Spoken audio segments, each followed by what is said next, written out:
زما نوم حاجي رحیم خان دی او ما خو تقریبا زما خو تقریبا دغه 30-32 سال عمر دی. خپلوالي صاحب سره د ډېر وخت نه دغه چې په ښه بد پوه شوی یم لکه هغه سره یم.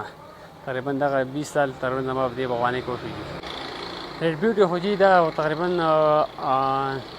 9-10 سال نه تقریبا دلته شي دي او جي دا مسلسل مته برابر یو د غیر لکه ډکه راځي ښه ښکلي برابر راځي او میوه هم ښه ښکلي په بار کې هم ښه برابر راځي.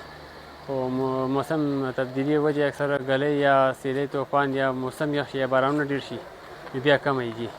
څه کال خو بس بعضې علاقې پکې بچ دي برابر دي او زیاتره علاقې ګلۍ مرۍ والي نو کمې دي لکه نقصان شوی دی ډېر زیات د خلکو. ریډ بیوټي دی چې دا د رنګ نه سره وي بیا خپل تور برابر شي غټ هم وي په سیز کې هم برابر دي او ذایقې هم برابر دي. دا بهر ملک ته هم سپلای کېږي دلته په پاکستان کې هم هر ځای ته رسېږي او پکړې برابرې دي لکه ربړي ځای دي خرابېږي نه ځای ځای ته رسي. ذمېدار دپاره خو چې ریډ بیوټي دا ده چې بار برابر راشي لکه فایدهمند او ونه بار هم ښه برابر ونیسي نو صحیح دي. تشه چې راځي نو زیاتره دې کې که خیال دې کړی د کراسینګ دپاره دې کې منانې الوچه ورته وایي هغه بوټي پکې ولګي نو د هغې سره بیا ښه راځي ډکه راځي جي. هم ته خپله پیدا او دغه هم کړی دی ایکسپریمنټ کړی دی کم باغ کې چې زموږ منانې الوچی نو هغه ډکه راځي او ښه برابرې دي. ریډ بیوټ چې اصل کې دا خو اکزوټیک ویرایټي د بهر نه راغلې ده خو دلته دغه کې چې دی نو زموږ په KP کې دا اګریکلچر ریسرچ انسټیټیوټ ترناب چې دی پېښور هغې دا رجسټر کړی دی جي.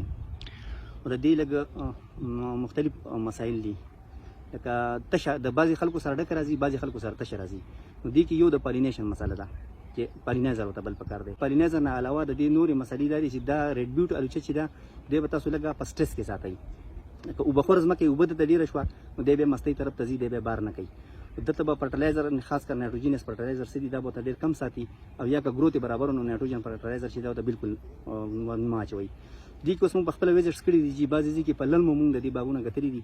نو په للمو کې ورسره دا سیزونه هم شته په کابل سایډ کې پاس غرونو کې موږ کتلي چې هغې کې ورسره پالینایزر هم نشته د هغې باوجود دا ښه برابر ډکې راځي. دې کې خو پالینایزر دې ته دا پکار دی چې په یو ټایم باندې د دې فلاورینګ وشي چې هغه قسم دې ته پکار دی چې دې سره بالکل سیم ټو سیم په فلاورینګ کې راشي. نو ښه پالینایزر چې دی د دې لپاره یو میتلی دی او بل چې دی نو د لوکل ډنډمار الوچه چې دی هغه ورسره هم په یو ټایم فلاور کوي. دا چې ورسره لګېدلي هم ډکه کوي. دې نه علاوه فضلمنانۍ اوس هم څه نه څه حده پورې کوي خو فضلمنانۍ او د دې د فلاورینګ کې ټایم دا دی چې مطلب د دې فلاورینګ تقریبا به ختمېدو شي فول بلوم نه دا اوړي نو فضلمنانۍ فلاورینګ سټارټ کړي. موږ سره دا بوټی ولاړ اوس چونکې هارویسټ شوی ده نو دا په 2016 کې دا لګېدلی دی تقریبا د 9 کالو بوټی دی او د یو پلانټ نه 119 kg سري دا دې موږ واخېسته. خو دلته خو سره مختلف ویرایټیز نور هم لګېدلي دي. دا ورسره منانۍ لګېدلې ده خواته ورسره دغه لګېدلې ده پروډیوسر ورسره لګېدلې ده دې سایډ ته دغه لګېدلي دي د میتلې ته هم لګېدلې ده دا بله پکې هم شته. نو دلته زموږ سره خو دا مسله بالکل نه راځي. خو فیلډ چې زما هم په خپله زمیندار وزټ کړي دي نو ډېرو علاقو کې چې تشه راځي نو یا مستشي دي او یا په للمو کې ما کتلي نو هغې کې ورسره پالینایزر هم نشته او د هغې باوجود هغه ښه برابر ډکه راځي. نو د دې حل دا دی چې دی به لږ په سټرس کې ساتي او پالینایزر به ورسره خامخا لګوي. دا خو جي اوس تقریبا دلته ختمه شوه. په مارکیټ کې دا ګوټکه ورته وایي 2.5 کیلو ګوټکه دا د 1500 کله 1500 د 900 نه واله هغه 2000 پورې 2500 پورې په ریټ چلیږي. نو کم اپر سوات علاقې چې دي هغو دپاره دونه پیدامنه نه ده. اپر سوات علاقو کې چې کله دا پخېږي نو لاندې پېښور مردان 400 صوابۍ دی که ورته بس د منانۍ تیاره شي.